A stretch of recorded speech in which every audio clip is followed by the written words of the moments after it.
This is an I Am Listening original podcast. If it wasn't for Abigail's, for us, I think I'd have been in a very dark place for a very long time. They've continued to be a support nearly 6 years on for me. I wish that Abigail's could be everywhere because the support has been paramount in our journey. Welcome to A Journey with Abigail's Footsteps, a podcast about the difference this baby loss charity is making to lives across the country.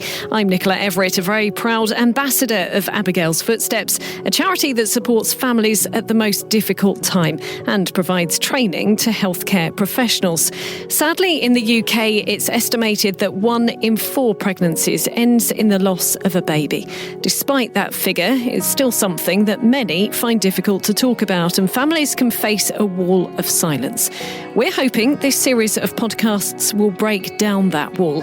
Parents will be sharing their own experiences, which at times may be difficult to listen to, but we will also hear their inspirational stories of resilience and hope, and how you can get involved in making a difference to so many amazing families. Hello and welcome to episode 2 of A Journey with Abigail's Footsteps. For the first part of this episode, I'm delighted to be joined by 3 incredible mums who are going to be sharing their experiences to help break some of the baby loss taboos. Molly Hope, Sarah Conroy and Dean Oakey, welcome. Thank you ever so much for joining me. Molly, if we could start with you, if that's okay, can you firstly tell me about your experience? In 2017, I had my firstborn son in November after a very perfect pregnancy and a very uneventful labour, I guess, up until the point of delivery. I gave birth and suddenly it all went wrong. He came out not breathing, had the crash team come running in and performed CPR in front of us in the room with all the doctors, the neonatal teams. To no avail, they worked on him for 32 minutes, and once they'd stopped chest compressions and everything else that they attempted to resuscitate him with, he passed away in front of us and had to have a post-mortem. 6 weeks later, we found out that there wasn't much that they could do to have prevented it, and we lost our little boy.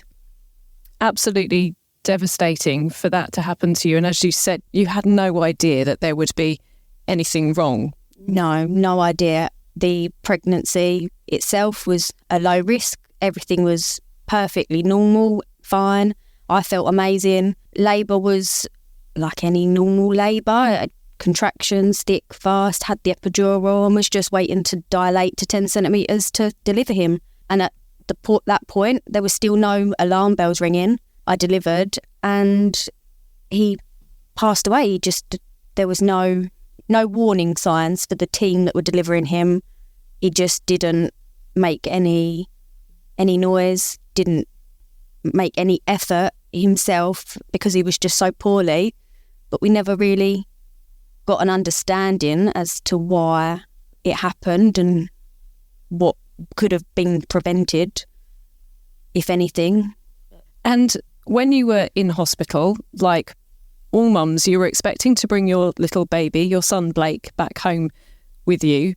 You then had to face that awful time where that wasn't going to happen. But what did Abigail's do for you when you were at the hospital? So we were taken to Abigail's suite, just off of delivery suite, and we were provided a cold cot and a cuddle blanket. And this meant that preserved him a little longer than nature would have taken its course. So it allowed us to bring all the family up, anyone that wanted to meet Blake. It allowed us to do this. It gave us the opportunity. We got some beautiful family photos with our family, with Blake. Memories we wouldn't have had without Abigail's. Abigail's provided a little SD card that went into a camera, which allowed us to take away all those photos. It gave us everything that we would not have thought about had we not lost him. Those little things mean the world to us now. That's all we've got to cherish. Those little bears that they give us. They provided a book that we could read to Blake while we were there and then take that away with us. Little things like that are big things to a bereaved parent. Those are the things that got me through it and got my partner Mike through.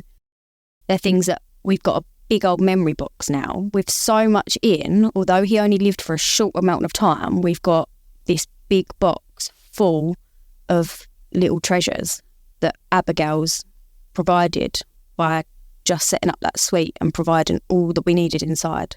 Obviously, that's helped you hugely. Do you think it helped your wider family as well? Yes, my family were there within minutes of me calling them, and all of them got photos with Blake. They got to come and comfort me and Mike, and they didn't feel as useless, I guess, being that close to us. They could stay for as long as they were there until midnight, a lot of them, on the day I gave birth. It helped them massively because they were a part of it. Abigail's provided the space, the safety net that we needed as a family. Sarah, if we can chat to you, your son Kit passed away in 2021. Can you just tell us a bit about what happened? Yeah, so I had a completely normal pregnancy with Kit up until about 34 weeks when I suffered a major bleed. I was ambulanced to hospital, and after a couple of days in hospital, I was released. They did their scans. They said everything was normal. It was just a bleed with unexplained origin. And then a couple of weeks later, I passed a clot and went back in just to get it checked out. They assumed that it was old blood from the previous bleed and then said, well, it's probably best to get you induced. And so I was induced a few days later. And unfortunately, the induction method that was given is contraindicated for people that have had bleeding through pregnancy. When I was induced, went into labour, I had a massive bleed, lost, I think in total over 3 litres of blood. I had a crash cesarean. They got him out as quickly as they could. I think it was like 17 minutes. They got me down there and him out, which was amazing. And they called my husband in whilst I was being transferred to surgery. He came in, was congratulated on both of us having a baby. Within minutes, he was then told, you may lose both of them. And we had to make the decision about 4.5 hours later to turn off his life support, which was pretty hard. Awful experience for yourself and your husband to go through. As you say, the medical teams did everything that they could on that day. Were you able to spend time with Kit afterwards? Yeah, so they made a big effort because it was in the midst of COVID, to get us up to the neonatal ward. So we were able to spend time with him whilst he was still alive, when he was on life support, which was amazing. And then when we went back down into the bereavement suite, we did get to spend some time with him. We didn't spend as long as we could have, just because I found it quite difficult when he started to look like he had passed away. So we spent that night until about 9 o'clock, so 4 or 5 hours with him, which was, it's weird in hindsight that I would think I should have spent more time. But all of the things at the time, we were just like, no. We didn't want photos. We didn't want, and then we just said, oh, just do it. And we are so grateful that we changed our minds with those photos and getting those things done. But just listening to what Molly said about the support that she got from Abigail's, I wish that we had had that. We didn't. We weren't in Kent. And actually, that support, yes, we had bits from different charities. It wasn't a joined up sort of experience. I interacted with Abigail's actually because I had been appointed a counsellor via the hospital, a bereavement counsellor. And unfortunately, that experience was woeful. It was via Zoom, obviously through the pandemic. That was the norm. But this person just sat there and said, oh, that's sad, all the way through the appointment. And I was like, yes, I know, it is. So I actually went searching to find some extra help. And I found Abigail's. I'd moved to Sevenoaks 2 weeks after Kit was born. and found Abigail's, and their counselling with Naomi Marsden was just, to say that it was a big difference from what we had experienced is just the biggest understatement. It was so helpful. Like, I will thank Naomi for the rest of my life for that support, because without it, both me and my husband, who had PTSD from everything that he saw, found it so beneficial. And it's still now, we will have a session, you know, when we're looking at kind of milestone events like birthdays, or when our son Cooper was born in March, we knew that that pregnancy was going to be really filled with anxiety. So we set appointments. We made sure that we were seeing Naomi for that support again. And it was so important. Thank you so much. And we'll talk a bit more about other children that have been born after the loss of a baby just a little bit later on. But Dean, I want to come to you. Would you mind telling us your story? Yeah, so my son Archie was actually born asleep at 36 weeks. I actually knew that I was giving birth to a baby that wasn't alive. Again, I had a very normal pregnancy, very healthy, growing baby, and all of a sudden, one day I just woke up and realised that he wasn't moving as much as what he normally would be. He used to wake me up every morning, kicking my ribs, but this particular morning he didn't. But I wasn't really... I suppose I was a little bit naive in the way that I was quite young. It was my first pregnancy. I didn't really understand what that meant. So I kind of just went about my morning. And then when I'd mentioned it to my mum, she was like, oh, maybe you should ring the hospital and just go and get checked. So that's what we did. And we was sat in the waiting room and we was laughing and joking, not even contemplating what was to come. And then we got put into a little side room and the monitor was put on and the midwife couldn't find anything. So she said then a doctor's going to come in and just give you a quick scan. And then the doctor come in, he put the scan on my belly, and I could just see from the look on everyone's face that something was not right. And in the next breath, I was told, I'm really sorry, but he's got no heartbeat. And I don't really know what happened after that. It's quite a blur. And then we was put into another room and was talked through induction and how I'm going to give birth to this baby and everything like that. And then I was just given a pill. I was sent home. I was still pregnant. Obviously, at the time, I didn't know what was coming. I was just scared. And then 2 days later, I think, I ended up back in hospital. And then I gave birth to my baby in a silent room.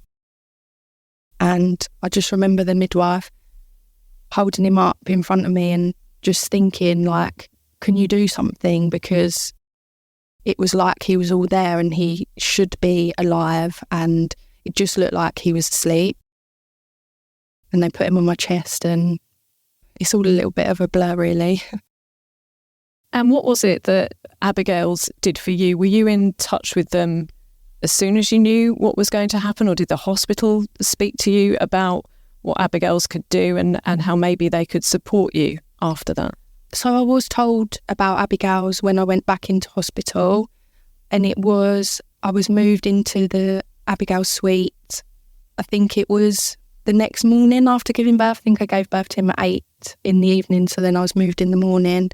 And then the same as Molly, really, they did pictures and things to make memories. And to be honest, I'm so grateful, because when you go through that, your head isn't thinking about making memories, and you're just kind of living in the moment and in total shock, not even realising what's just happened. And I think having them there to say, oh, let's get some pictures, let's do this, let's do that, I'm so grateful, because I don't think I would have thought of half of the stuff that they did. Like, they cut a lock of his hair, so I have that, and all of the pictures. I have a little teddy bear, so they put a little teddy bear to put in with him, and I had one, and then we swapped. when he had his funeral. And I also, a little bit late, found Naomi. I didn't actually know she worked with Abigail's, and I was searching for someone to speak to because I was just really struggling. This wasn't until about a year later. I think I was in denial about a lot of my feelings and what had happened. And then I finally found Naomi, and she was just a lifesaver. She saved my life. I don't know if I'd be here today if it wasn't for her, to be honest. It seems those memories that you perhaps hadn't thought about have now, for all three of you, become so incredibly important. How regularly would you say you need that time to perhaps look at those photos or go through that memory box, or maybe just speak about your baby? Is it something you do quite regularly, or is it more, say, at times of anniversaries and things like that? Molly? So I have his bear beside my bed. We've had Blake cremated, so he's with us at home in our bedroom. So his little bear that we got a duplicate of, that Blake took one with him, sits on top of him next to our bed. So that's every day I see that, and I get great comfort from that. At the very beginning, that would sleep in bed with me because it smelt of him, because we'd changed it, so it smelt of my baby. His memory box I go to fairly often, and the pictures, I go through them all the time. At first, it was very hard to flick through them and to have that reminder of, it just brought everything to the surface as if it had just happened.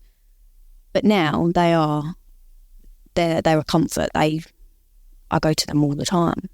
And Sarah, how important is it to you to talk about Kit? It's my way of parenting.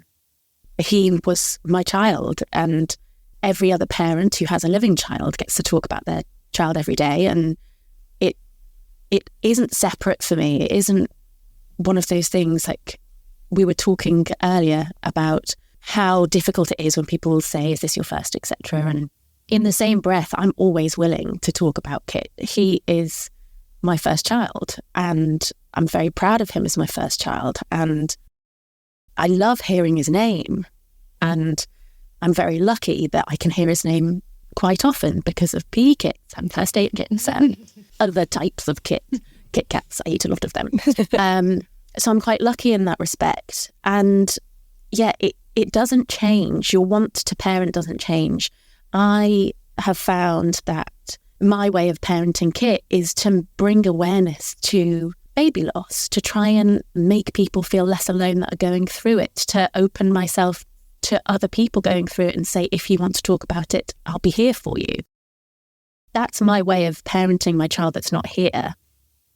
And memory boxes is just so important. I mean, I'm so jealous that you got photos with him. I mean, we have photos of him in our bedroom wall. So we see him every day. We still decorated the nursery how I was going to decorate it. It's still Kit's room. It doesn't make me sad anymore. Those beginning weeks, yes, it was difficult. But actually now there's an element of peace of going and sitting in Kit's room, looking at things that were his, that we've now passed on to brothers. And that's so important. Dean, you mentioned how the counselling that you got from Abigail's essentially saved your life. Have you been able to share your experience much with others? Because I'm guessing before what happened to you, you hadn't really spoken about the possibility of this happening when you were pregnant. It's not what mums want to talk about, is it? That doesn't even cross your mind. I know from my own experience, you're always a little bit apprehensive about the baby, but you don't think that your baby could be born asleep. It was never on my mind. I mean, I don't want to say that I didn't know that it could happen, but I don't think I really did know it could happen, or at least not to me. So before it happened to me, I would never have known that it would. And I think since having Archie, and definitely speaking to Naomi, I'm very open about Archie, and he's my firstborn son, and I will always talk about him because I just feel like if I didn't talk about him, it's like he was never there, and he was there. He is my child, and I just feel like I never want him to be forgotten. So I do talk about my experience. Sometimes like people might ask questions and things like that, like, oh, have you got any children, or is it your first child? And then you kind of have to say, well, actually, no. And then you see the look on their face and they feel like really sorry, and they might say, oh, I'm so sorry, and things like that. But I always say to them, I don't want you to feel sorry for me. Like, I'm not telling you because I want you to feel sorry for me that happened. I'm telling you because it's my life experience, and I do have a child and I want to talk about him. For those of you who've had other children, how difficult was that decision? Because I can't put myself in your shoes, but I can imagine that after going through a very, very traumatic experience, to then decide to have another baby must be incredibly difficult. Molly, you've got 2 little boys, haven't you? Yes, 2 little ray of sunshines. I didn't think after losing Blake that we were going to go again. Mike was very much, he couldn't handle another heartbreak. He didn't want to try again because he didn't want to watch me go through that and to have the outcome we had. He was petrified. After a little while, we agreed that we would try again. I was destined to be a mum and him a dad. So we went again and fell with Jensen pretty quickly after the decision. So it was done. He was growing nicely. He came in the nearly 2 years to the day later. He was born 5 days earlier than his big brother's 2nd anniversary. But it was a very emotional time throughout. I didn't want to let what had happened with Blake tarnish my pregnancy. I know that sounds bad, but I didn't want to dampen. I wanted to enjoy Jensen's pregnancy. I wanted to enjoy what was to come. And I just thought, for me, I did think lightning won't strike twice. I'm going to have a happy, healthy baby. And in November, he came out screaming, and, well, it is the best decision we made. And then, yes, we've gone on to have a 3rd little boy, Ruben, who we had in December 2021. But it was a hard decision, yet the best. Do you talk about Blake to them? Yeah, well, we've got photos in the house of Blake, and I've got a big canvas of me holding Blake in our front room. And Jensen's recently been saying to me, Mummy, is that me? I say, no, that's your big brother Blake, who lives in the sky. And I tell him that he lives in with the stars. Well, being the summer that he's been asking, he can't see the stars by the time he's in bed. So we've got a little crystal in the front room that's got Blake's face in it. And he pretty much every day will pick it up and say, that's Blake.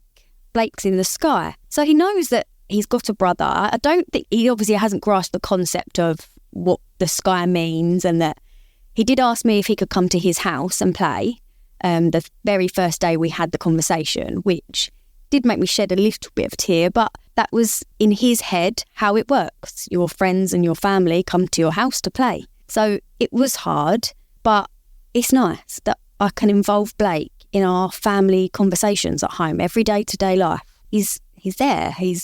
They will grow up to know who he is and that he was their big brother, but ultimately he lives in the stars, in the sky.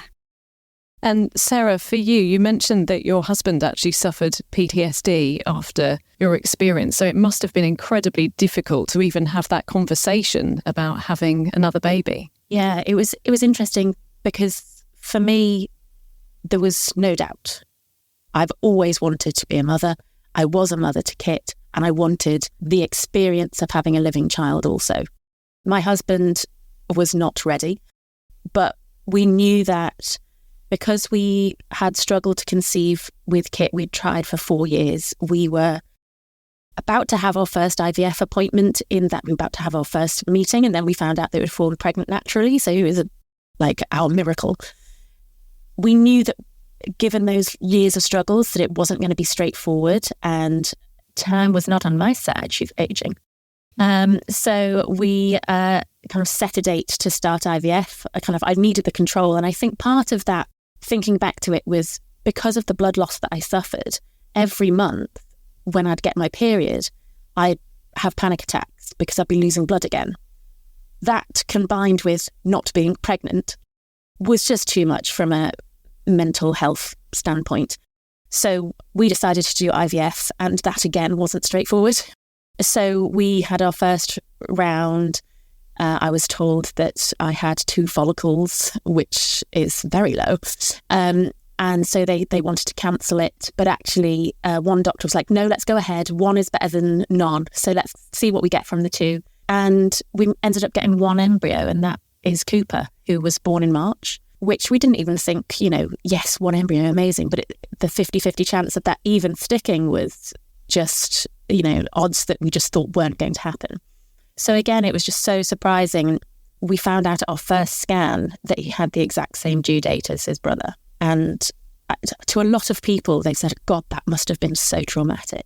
I mean, it's how you frame things. We found that so beautiful. It was like a gift. Yes, it meant that the timescales were completely the same. So you're going, yes, this is Christmas. I remember last Christmas. So it was very anxiety filled. And because of my experiences in my pregnancy and my placental abruption, I had extra appointments anyway, but we really had to monitor that closely. And so Cooper was born through a planned cesarean, which meant that we could decide, obviously with the consultant, the date that happened. So I didn't want them to share a birthday. I wanted Kit's day to be Kit's day. And so we ended up having Kit 10 days before, which he needed to come early anyway, but 10 days before Kit's birthday. So we had the chance to, as a family of 3, celebrate Kit's 2nd birthday, which actually was really lovely. Obviously, Cooper is still very tiny, but do you plan to tell him all about his big brother? Oh, yes. I mean, Kit has a older stepbrother as well, Seb, who found it really difficult because he was 9 years old when it happened, and all he wanted to do was meet him. Kept on saying, I just wish I could have met him. I just wish I could have met him. And he still feels like that now. We talk about him. His bedroom, his nursery is still Kit's room. So they share it.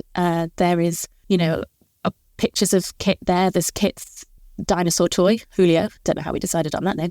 But he has a mini version. We've kind of had to come to the conclusion that in the first instance, it was really tricky.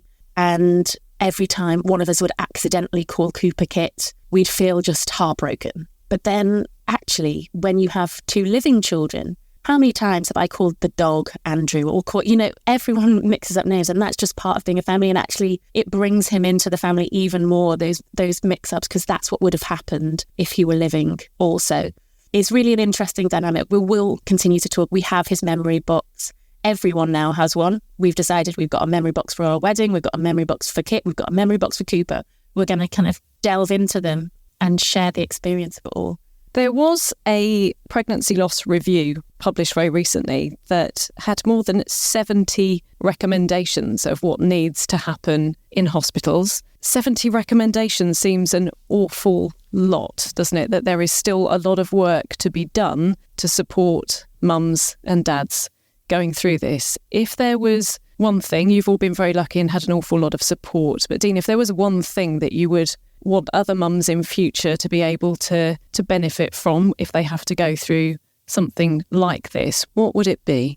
It would definitely be to have something like the Abigail suite, because it took you away from that hospital environment. It was more like a home outside of home. And when I was in there, I didn't feel like I was in hospital. And it also gave me that time with my baby to cherish, because all I have with him is 2 days in the Abigail suite, and those memories I'll cherish for the rest of my life. And also the Abbey cold cots were a godsend, because obviously they preserve the babies for a little bit longer. So it gives you that time, you and your family time, to spend and make those memories. So I definitely think there needs to be one of those suites in every single hospital. Molly, you also benefited hugely from Blake being able to spend some time in an Abbey cold cot. What else would you like to see done for other families? A lot more support. If they don't have an Abigail suite, they obviously get a bereavement team. But that bereavement team starts and stops at the hospital. It doesn't come away with you. as I found out firsthand. If it wasn't for Abigail's, for us, I think I'd have been in a very dark place for a very long time. They've continued to be a support nearly 6 years on for me. I wish that Abigail's could be everywhere because the support has been paramount in our journey. I actually think as well more access to counselling. Like Naomi, I didn't actually know who she was and I luckily found her myself, but more access to that.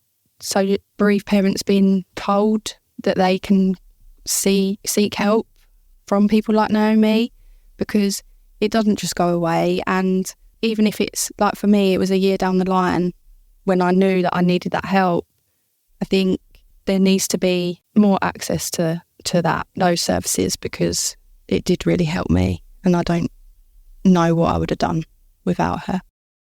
Sarah, what would you like to say about that? I think that, interestingly, the reason that I think that we've been so affected by the counselling that we received is that it is specialised baby loss bereavement counselling. It is not generalised bereavement counselling. And there is a difference between those two things, and it may not seem it to people that haven't experienced it, but when you are mourning the hopes and dreams of a life that could have been, your expectations of what should have been, you don't have the memories of the years that you were able to spend with each other, which have their own kind of intricacies of hurt and pain. But it is different to mourn something that never got to be. So that's kind of one element of it. I've had so many awkward conversations with people about baby loss specifically, and even those in the medical profession, which when you've trained as a doctor, a nurse, a midwife, you are bound to experience loss as part of that. And yet the training within loss in those specific baby loss areas is woeful. It's so small a part of the courses that they do, if not non-existent in some medical courses, that having specific training in what to say, because you only get one chance to get it right. You can say the wrong thing and it may not be even a kind of dint in your eye. You may move on from that comment, but it will live with those parents for the rest of their lives. They will be able to recall every interaction from those days. So to have the training and to understand what is helpful to say, training on how to speak to individuals that are going through that awful experience is key, because you will never get those words back if you say the wrong thing, in the same way that the parents will never get that time back when they're trying to desperately treasure every second that they're having with that child. And just to echo what the other ladies have said, it's when you leave the hospital, you know, it doesn't just stop. To leave that care at the doors is really difficult and helpful. And actually all of those things could be changed, but I think a lot of it has to be changed at a government level. Thank you so much for coming in and sharing your stories. I know it's not easy to talk about, but hopefully speaking about Blake, Kit and Archie will really help so many other families. Is there anything that anybody wanted to say about Abigail's? The work that they do and the continued support, not only for parents, but for midwives and bereavement midwives especially as well, for us to assume that this doesn't affect them, their mental health. People will take what happened to Archie, to Blake and to Kit. They will live that till their dying day also. And so it's wrong for us to not mention how this will affect the people that were involved in their care. And Abigail's gives them that support as well. It should be, in my eyes, rolled out nationwide. That would be a joy. Baby loss charity Abigail's Footsteps offers counselling for grieving parents and specialist bereavement training for midwives and healthcare professionals. With compassion and care, Abigail's Footsteps has provided solace to countless bereaved families across Kent and the UK. Their Abbey cooling cots have allowed hundreds of parents to cherish precious moments and make memories with their baby, additional time they thought they might never have. Your generous support, help and donations will make all the difference in enabling this incredible Kent charity to continue their invaluable services. To learn how you can make a meaningful difference and support Abigail's Footsteps, visit their website at abigailsfootsteps.co.uk.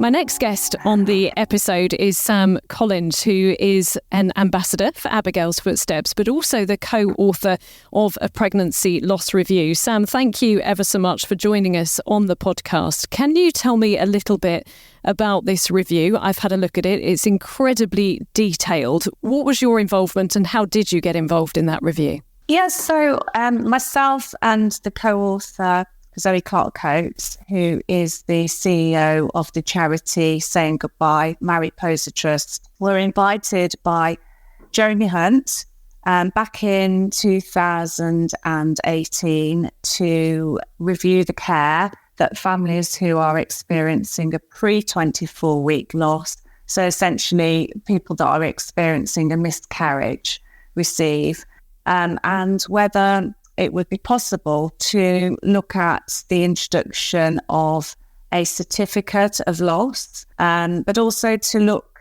more broadly at improving NHS gynae and maternity care for families that are going through baby loss at any gestation, really. But I think it was essentially to look at pre-24-week loss, because there have been huge improvements over the years in terms of support for people experiencing later baby loss, such as stillbirth and neonatal death. But sadly, those improvements haven't been shared with parents who are experiencing early loss, which includes miscarriage, termination for fetal anomaly, ectopic pregnancy and molar pregnancy. So we were invited to lead this review. And as I say, it was back in 2018. So, it's 5.5 years in the making. And at that time, I'm an NHS bereavement midwife, and I was seconded for 6 months to carry out this work. And I think it became apparent very quickly that this task was massive and there is no way that it could have been completed in 6 months. And so it was extended. However, the pandemic came along, Brexit came along, and the team that we were working with in the Department of Health were redeployed to other areas of work. And so the work was paused a couple of times over the years. And so really over the last, I would say, 2 years, we started working on it. A lot of things that we'd looked at in 2018 were out of date. So we had to do a lot of the research and meeting with stakeholders, engaging with different groups of people. And we had to revisit all of that and make sure that, all the stats and the data and the research was up to date. So it's been a huge task, and it's a huge relief that it's now actually published finally. I've had a look at the report. There are over 70 recommendations. I mean, that is an awful lot of recommendations I thought it seemed like an awful lot of recommendations.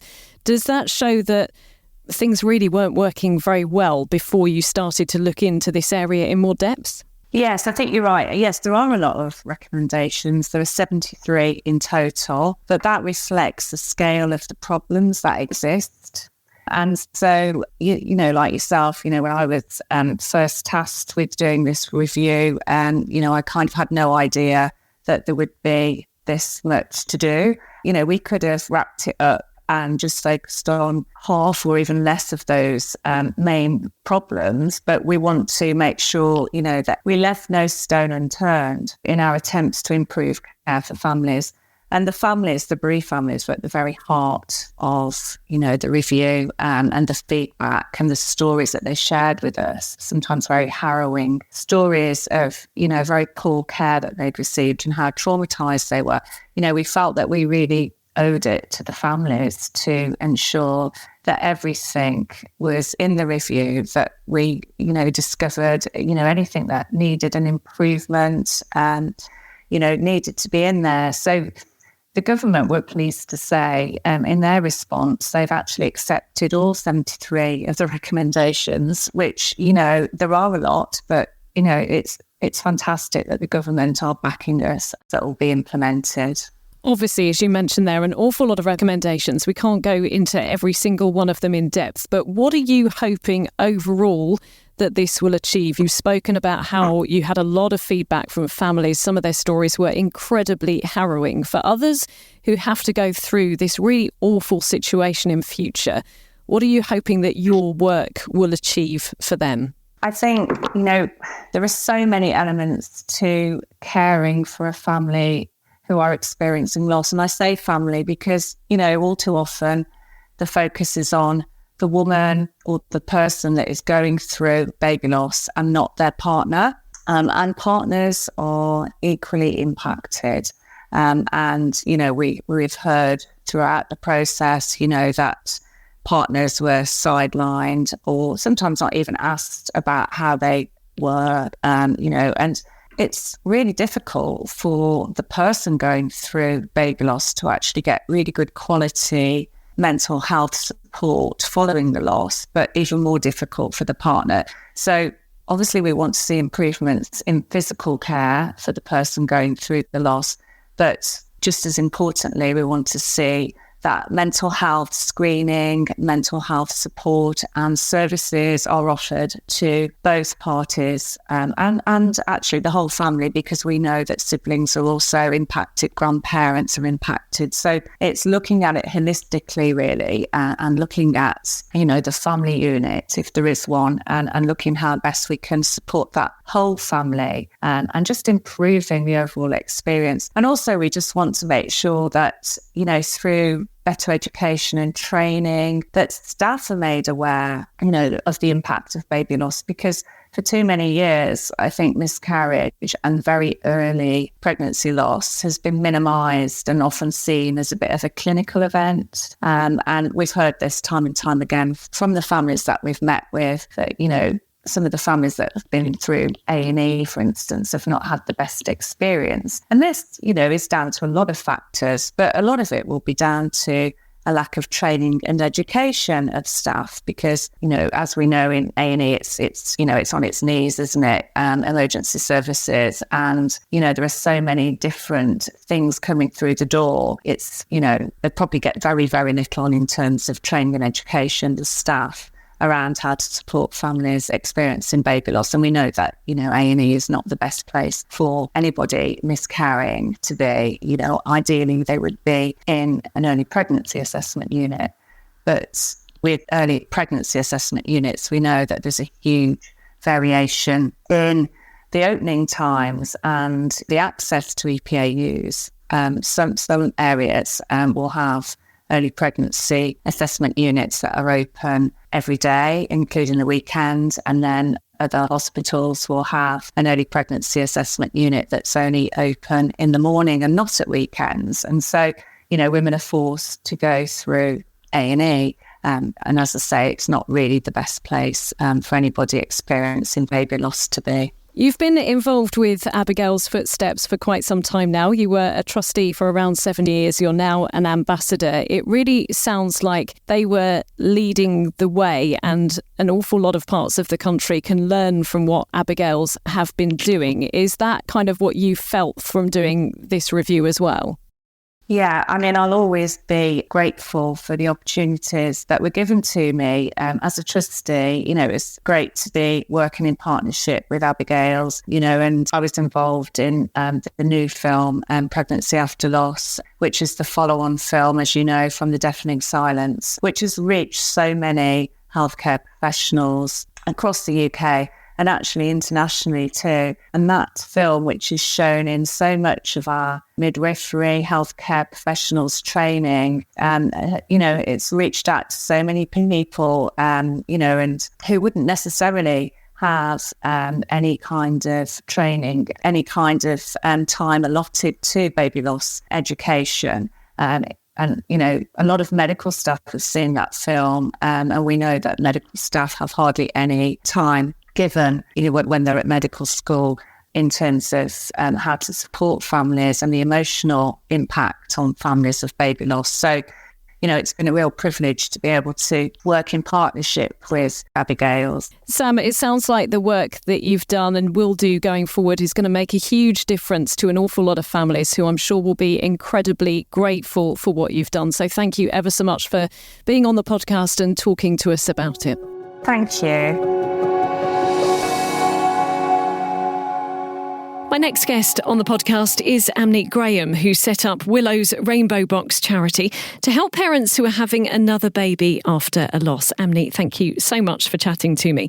Would you firstly mind by just explaining why you set up your charity and what the inspiration was? Yeah, back in 2017, my husband and I had a missed miscarriage where we weren't aware that we were miscarrying until we went for a scan. And then obviously our lives kind of changed a bit after that, and it was devastating. And then we fell pregnant again the year after, but that was a new struggle of its own. I was so anxious and so worried, and I couldn't find any specific support that was there for me for that pregnancy and for my husband as well. So when my daughter Willow was born in November 2018, not long after that, I decided I wanted to put something together, because if it didn't exist, then I wanted to make it exist. And that was the inspiration behind starting Willow's Rainbow Box. So you decided to start up the charity yourself. Tell us how it works. So the idea came to me in sort of March the year after. So it was March 2019.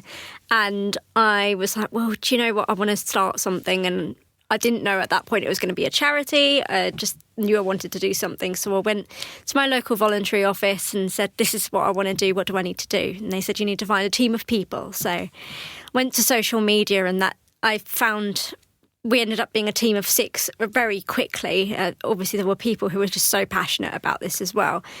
So we formed a team, and then we kind of had our first meeting in the May 2019, and then by December 2019 we were a registered charity.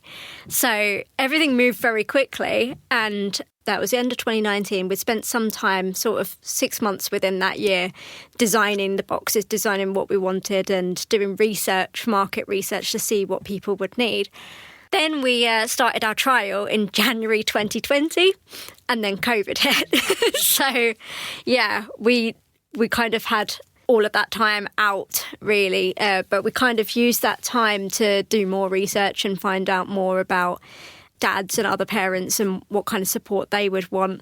And, yeah, just building on our market research in that time, because COVID you couldn't do anything. And after COVID hit, actually, we decided to post our boxes. So before that, we were getting people to collect them from different places. Then we went for the postal option, and that allowed us to open up to more areas. And yeah, from this year, February 2023, we went England-wide. So, and it's really grown from that. So tell us what's in the boxes and the aim of the contents and what you hope it does for not just mums, but dads as well. Yeah. So we are focused on sort of giving positive and practical and emotional support. So the boxes they've got a journal in them, and we've got a journal prompt on our website that people can think of things that they want to log in them. Hope and support cards, which have got, like, one side has got a positive message, one side has got a mindfulness technique that they can try, like, together or as a family. We've just added a colouring page and pencils as well for, like, the adult colouring, which has been quite therapeutic for people. We linked in with other charities as well, so we've got things from Kicks Count in there, like their wristband, and some of their leaflets about the Doppler campaign. So we know a lot of people want to reach for a Doppler after they've had a loss because they've got anxiety, but it's just not the best thing to do. So we've got bits about that. We've got the resource for the other parent, which is heavily on our website, but we've got a leaflet in there, which basically we've got a hypnobirthing track for them. We've got practical ideas and support, packing hospital bags, a birth plan they can do together. We've also just introduced a pregnancy after loss little business like a business card size resource, which you can take in. It basically just says, I'm pregnant after loss, this might be difficult for me. And it's just to take in if you're going to a scan or if you're going to a consultant or seeing someone new, just so you don't have to repeat yourself in your journey. And we've got a rainbow print, so it says look for rainbows, and it's just an A5 print, which is just to signify the new pregnancy. And something as simple as that little business card to say this isn't my first pregnancy. Yeah. I have had a baby before, but I lost that baby. And to give that to someone, because you see various different people, don't you? Yeah. During the stage of your pregnancy, it's very unlikely you see the same person. And it is tough to keep repeating a story. Yeah. Did you find that quite difficult when you were going through your second pregnancy, that you were having to tell people the same thing over and over again? Yeah. Obviously, whenever you're going for a scan and you're not going to see the same person in your 12-week scan as you see in a different scan, and also just seeing different midwives, or if you end up in the antenatal clinic, you just don't know who you're going to get. And I know some people have like stickers on the front of their folders, which is great as well. But this was just a quick heads up to give to the person that was in front of you caring for you at that time, because it can get overwhelming and tiresome having to repeat your story over again and explain why you're feeling nervous or why you're feeling anxious and why you're not feeling that joy that you presumably should be feeling. Obviously, the boxes have done really, really well. You're now all up and running. How is it going? Has there been quite a big demand for them? There has, yeah. So, well, we're doing probably on average between 15 and 20 a month now. When I did our first year, it was 20 in the whole year. So this is definitely gone strength to strength. And the other thing we started doing is giving a sample box to early pregnancy units and bereavement midwife clinics. So we are getting a trend where people are hearing more about us from their hospital care, which is great, as well as on social media. So yeah, things are going really well. It's fantastic to hear. Did it surprise you when you went through this that sort of support wasn't available? Because we've all seen the statistics. Unfortunately, it does happen to an awful lot of women and, and their partners as well and their wider family. Yeah. Did it kind of surprise you that this wasn't presented to you when you were thinking, how do I deal with this situation? Yeah. When I did speak to a lot of professionals about how I was feeling, it was like, but this is a new pregnancy, this is not the same as your last one. You've got to think positively and all of this. But it is shocking how there was a lack of acknowledgement for all the different unique things that you go through when you're pregnant after loss, and when you're anxious, really, really anxious about a scan or any appointment, or, and that first trimester can be really difficult when you may not have even seen a midwife yet, and just getting support in that time. I am surprised. I think there are more things being done now. Absolutely. Well, give us all the details of where anyone who's listening can go to find out a bit more and perhaps get access to one of the boxes. Yes, so to get access to our boxes, they are free for people in England going through pregnancy after loss. You just go to our website, which is www.willowsrainbowbox.co.uk, and you can click on Get a Box and just fill out the small form there. We're on social media, so we're on Twitter if you look us up, and Facebook and Instagram, and Threads now as well. So we've got closed peer support groups on Instagram as well. We've got one for the first trimester, so anyone who's in their first trimester and pregnant after loss. It's like a closed group, it's private, and people just chat and get peer support in there. And we've got one for general pregnancy after loss as well. And we were doing Zoom sessions, which I was leading, but I'm actually going through a new pregnancy again myself, so kind of doing a little bit of protecting myself at the same time. So with those we're not doing them so much at the moment, but we will be picking those up again, and they're just nice spaces for people to come and get peer support too. Fantastic. And the name Rainbow Babies, I don't really know where that started. I have heard it quite. It's lovely, isn't it? It's a term that gives mixed feelings for people. Some people like it, some people don't like it. It's I think it's come from sort of the hope, the rainbow after the storm that you've been through. And it's kind of become the term that a lot of people use, but we use it, but we kind of interchange it. But we know people don't like it as well. We use a lot of pregnancy after loss to describe what we do. So, and how old is Willow now? Willow is 4 and she's going to be 5 this year. So she's starting school this year. Oh my goodness, it goes so quickly. Yeah. Is she aware of? Do you talk about why her name is associated with the charity? Yeah, she knows of the charity. She's helped me do boxes before as well. She doesn't quite get it yet. I think she will. It's important to both of us that she kind of knows. There's no shame around it. We want her to know what it's all about. But yeah, at the moment she's probably a bit young to understand it fully, but she loves putting the boxes together with me. Thank you to all of my guests, and on the next episode we'll be hearing more about the Abby cots and how they're helping families spend precious time with their baby. Thanks for listening to A Journey with Abigail's Footsteps. If you'd like more information about Abigail's Footsteps or how you can make a difference by supporting or donating, please click abigailsfootsteps.co.uk or follow us on social media. This has been an I Am Listening original podcast. For more information, head over to our website, im-listening.co.uk.